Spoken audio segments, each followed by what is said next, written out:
Welcome back to the Lost Cause Ranch and another day in the life of a Land Rover Hoarder. And as always, we definitely fit the bill of a Hoarder, especially in the Land Rover variety, even hoarding too many axles on this one. We got a few things going on today, but it needs to start off with recovering from working on the LR4 truck this weekend and getting that thing out of the way. When you have too many, there's always something in the way. And after that, we're gonna get one of the Land Rovers that you haven't seen in a while going again. So stick around for a little bit of the day today on what is happening here at the Lost Cause Ranch. First thing we need to do this week before we can get anything done is get the LR4 truck out of the way. It's just kind of blocking everything up.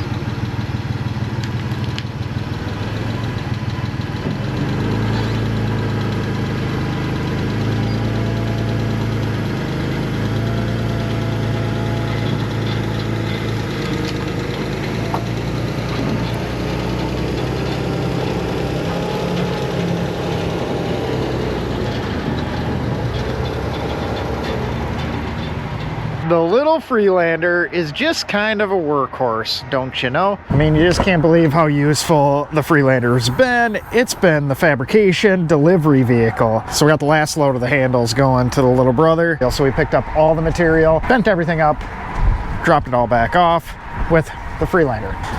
And people say these are terrible. But here is one of the projects that we were waiting on the hoist for. The LR4 truck kind of ate that up for the last couple months. But you don't get to see too many of these guys. So this is a Fox body, obviously, but not a Mustang, a Capri. I don't know what the model's called, but it is a bubble rear window Capri at that, with the infamous 5.0. Although this one's just a little too tame sounding, so we're gonna kind of update the exhaust a little bit. It's gonna be pretty straightforward, being we have most of the pieces that are pre-made for it with just a little bit of customization. There's really not a whole lot that is cooler than an old school V8 with Flowmaster 40s going on it. It's kind of like the quintessential muscle car sound. And you know what I love? This guy's been having a tiny bit of fun with it. So this should end up being a pretty quick project. It's fairly clean under here, so all the bolts will come off. So we'll just rip the factory exhaust off, get it swapped out, and then we have some more stuff to put on the hoist here. We got a lot of catching up to do. I mean, we always have a lot of catching up to do because I kind of take on more than I should. You know, the old eyes are bigger than your stomach problem.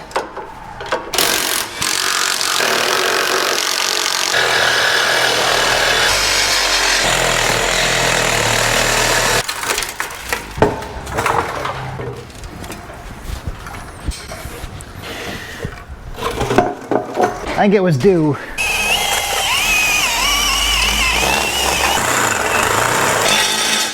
We're gonna add an additional O2 bung on this side here. And ultimately, today we're just gonna plug that, but he's gonna add a wideband down the road, so no better time than the present to do that.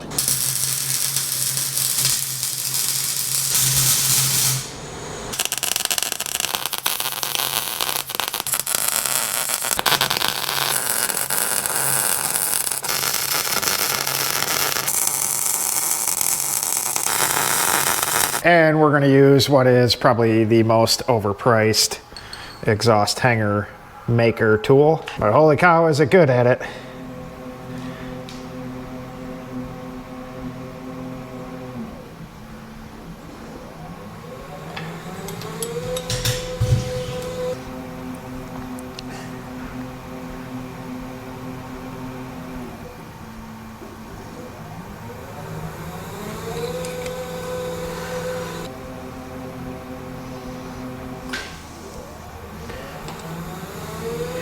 Look at how nice that is. But speaking of nice, look at all the hydraulic oil. So the saga continues. We're also keeping an eye on Bring a Trailer, although I think it went past what I'm willing to do at this very point in time, but holy cow, is that thing just cool as all get out. So it's obviously a two-door classic, but it is without a drivetrain because supposedly the LS3 that was in it got stolen. Or I guess it wasn't an LS3, it was a 6-liter. I would put an LS3 in it. Just got a cool look to it. But at this very point in time, I probably shouldn't be adding more to the plate, being this thing's out in California, so it would be a like 30-hour drive each way, which is just kind of not in the cards for the next couple weeks. Although we do know enough people throughout the country that we'd probably have someone go grab it, store it for a few weeks for us before we can get out there. Thankfully, it's past where I wanted to go on it, so it's really not that big of a decision at this point. Although I can guarantee that this is going to be one that I look back on down the road and regret not buying. But that's just going to be added to the long list of ones I regret not buying. And it's all sorted out, tied into the rear tailpipes. And I'm really excited to see how this thing ends up sounding. It had all the factory Ford mufflers and whatnot on it before, so it should be pretty rowdy.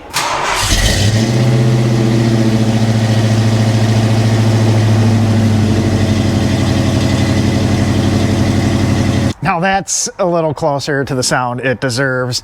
We'll back it out, let it warm up, throw a little RPM at it.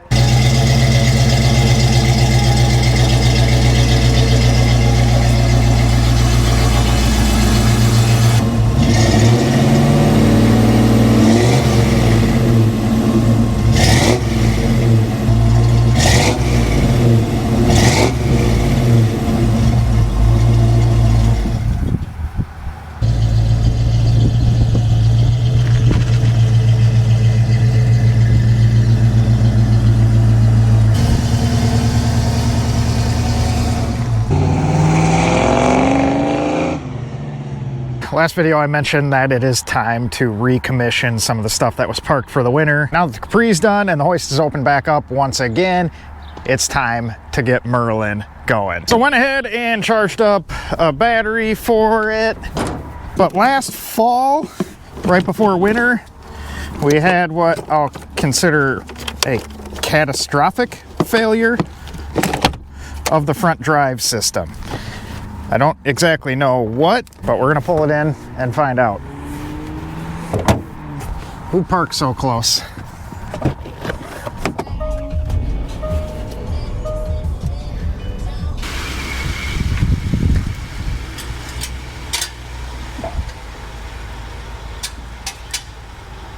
You know, as it turns out, LR4s are actually not all that fun to drive without power steering.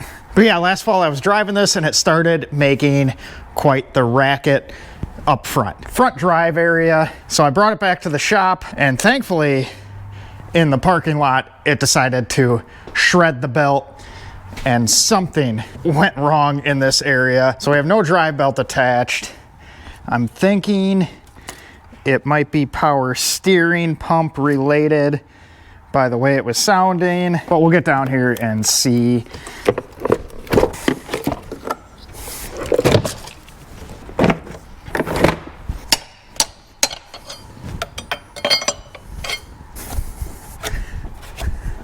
See how easy that is if you don't freaking hammer it back on? So we obviously did the timing chains on this not terribly long ago. When you put your fan back on, just a couple little light taps is all it needs. It'll tighten up as it spins going down the road. But yeah, this the belt's definitely supposed to be more attached than it is. So there's our issue, and we'll get this out of the way because I think the power steering pump gave up the ghost, which is all right because we have the entire front drive set up off the white LR4 that we just parted out. Convenient how having multiples of the same thing works out. And speaking of multiples of the same thing, if you've been around for a while, you know we've kind of musical chaired wheels and tires on and off of Merlin. Well, we are back to a junk set of 19s on there. So since we're gonna have it on the hoist, we may as well continue the musical chairs wheel and tire edition and stick the 21s off the 405 on there. Only because we haven't put those on yet. It'll be a luxury edition LR4 now. I think these are gonna look kind of neat on there. The 405 has a little bit taller tire from the factory, but we do have the lift rods on there. Might look proportional. Kind of hard to see down there, but we got the power steering pump swapped over and the belt put back on. Turns out if the power steering pump locks up, it doesn't necessarily bode well for the serpentine belt. This one now, it's seen better days. But all in all, that isn't the worst fix in the world, so we're gonna slam this thing back together. And to be honest, I'm kind of excited to drive it. With the silver one being down for so long, you know, because we decided to cut it in half, I've been without an LR4 for a bit. I'm kind of going through withdrawals. And remember, just light technical taps.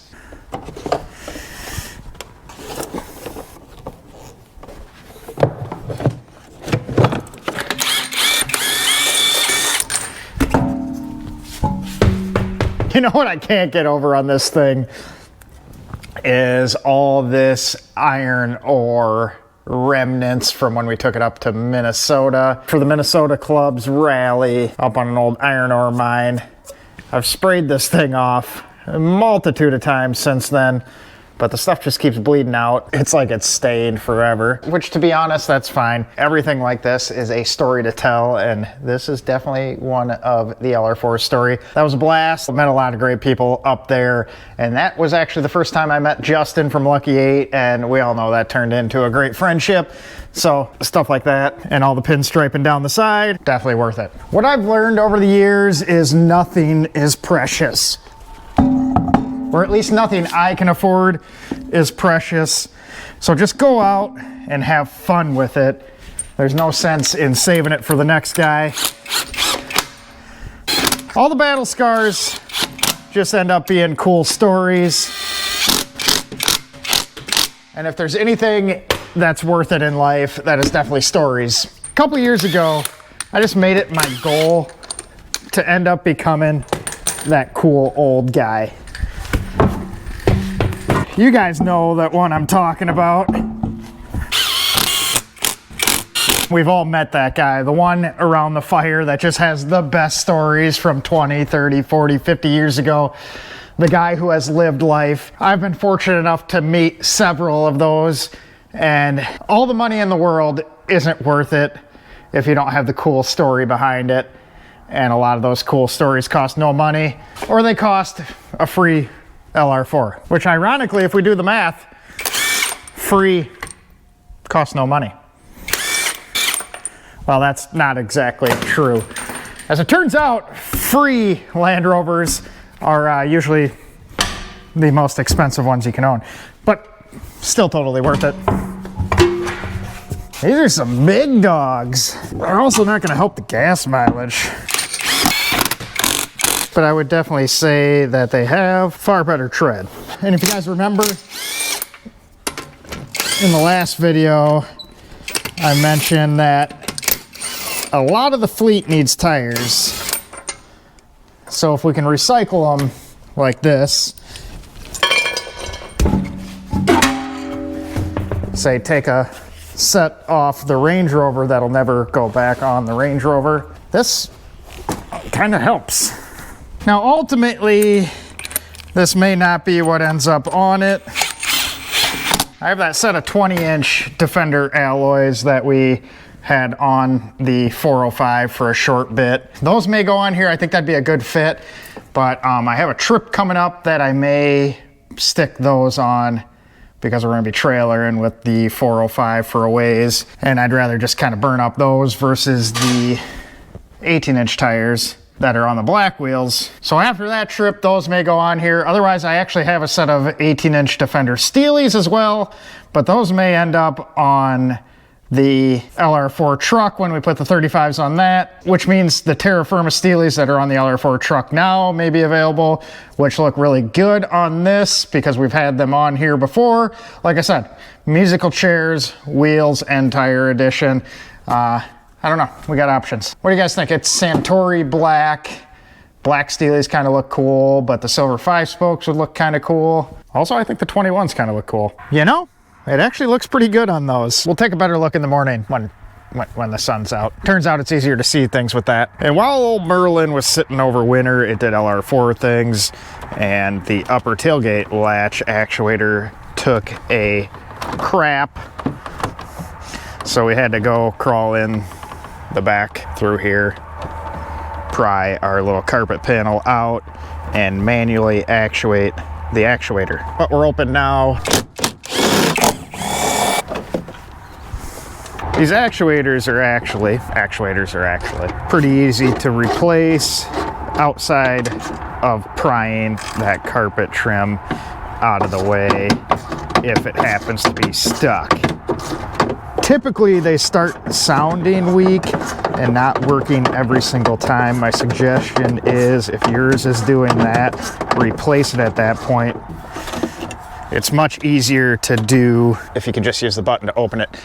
And if you are having problems, if you fire the vehicle up, let it sit for a minute without actuating it, it kind of sometimes brings them back to life, gives them a little extra juice, and that extra voltage is enough to get a weak one to actuate. With the cover off, you can see it's actually just a pretty simple single pole actuator. And if you do need to manually open it, you just get in there, pry the edge of this cover back, and push the actuator in. That operates our latch there, and you're good to go. If I were to keep this one, there is a few manual kits out there for an interior release, and I would put one of those on. LR4s are actually really nice for solo camping. The seats lay perfectly flat. They fit a fridge, so they're nice to camp inside. So if you're doing that, it's almost necessary, in my opinion, to add one of the interior latches. I'll link that down below in case any of you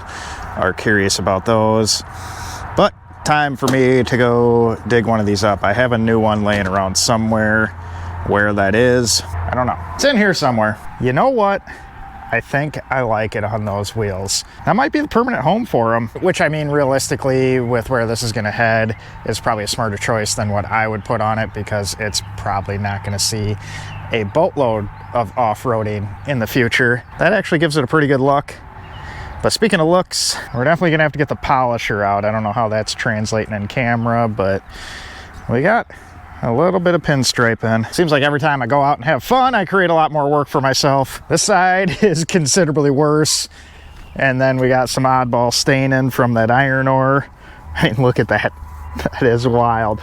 The good news is all that's gonna pretty much polish out. It's just gonna take a day or so to get it all looking right. But I drove this around last night and this morning, and man, I do really miss having an LR4. I don't know, for some reason I just had to cut mine in half. But that is pretty comical when you put them next to each other. If you look at the tow hook level, you can kind of see the height difference, and the LR4 truck actually has the same amount of lift as the black LR4, so you'll see how much elevation it's going to gain once it's aired up. But it is just wild to me how much shorter and smaller that thing looks. I swear I did not cut the chassis, and it is completely factory wheelbase and chassis length. What you're seeing here is right inside here. You can see that tow hook is right there.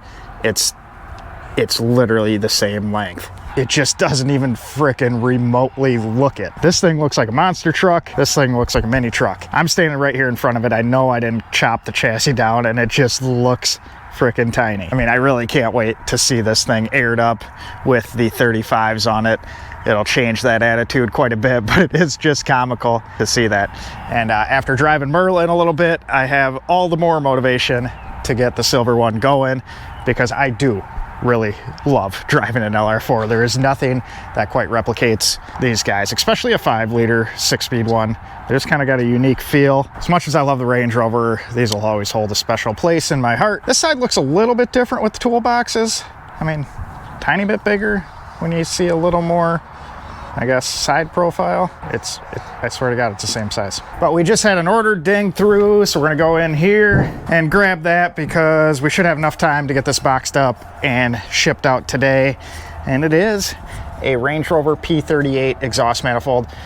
These guys, if you ever run across a good set, keep them. They have a little flex bellow on it, and those crack and go bad. So they're always nice to have around. You can save some poor P38 owner a little bit of headache with these. And we're just about ready to hop back on the LR4 truck and start working on that for the week. But we need to clear out a little space on the front side of the hoist by that garage door. As much as you guys know, I love pushing stuff around, but I'm getting kind of tired of it.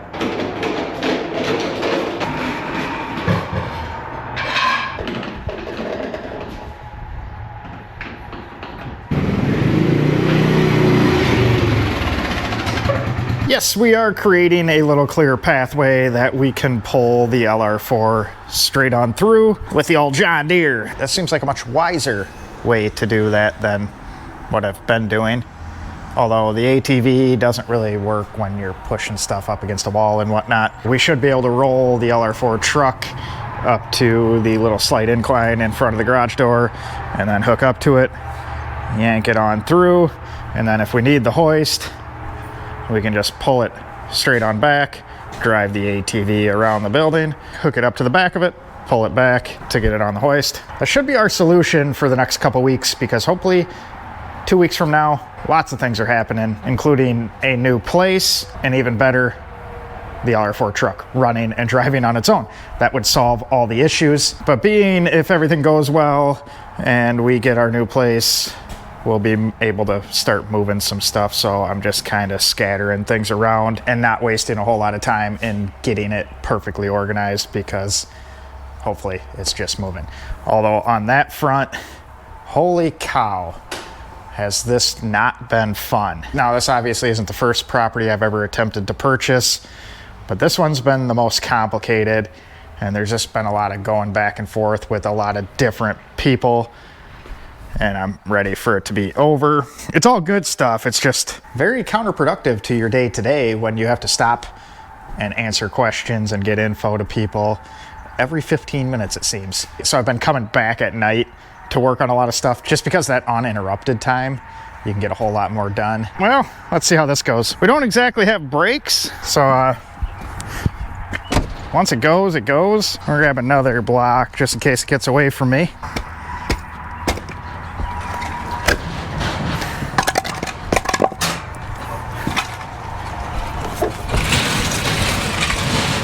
Well, we made it out alive, so we'll get all rigged up here and pull it the rest of the way in.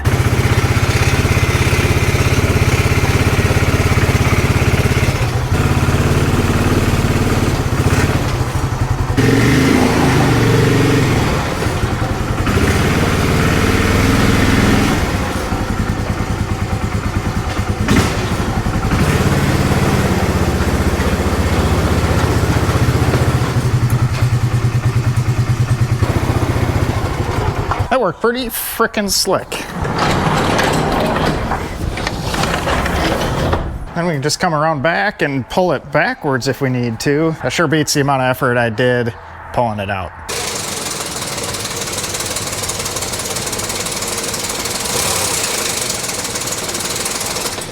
Pulling back to last week, the X5 that is making horrendous noise. Talked to the owner and we came to the conclusion to just let it die. So I'm gonna start ripping some stuff off. That's why we pulled it up front here. I'm not gonna make it immobile yet, but we'll start tearing off the stuff that is worthwhile. I don't know how in depth I'll get on pulling this one apart, because it goes back to the equation of what's your time worth.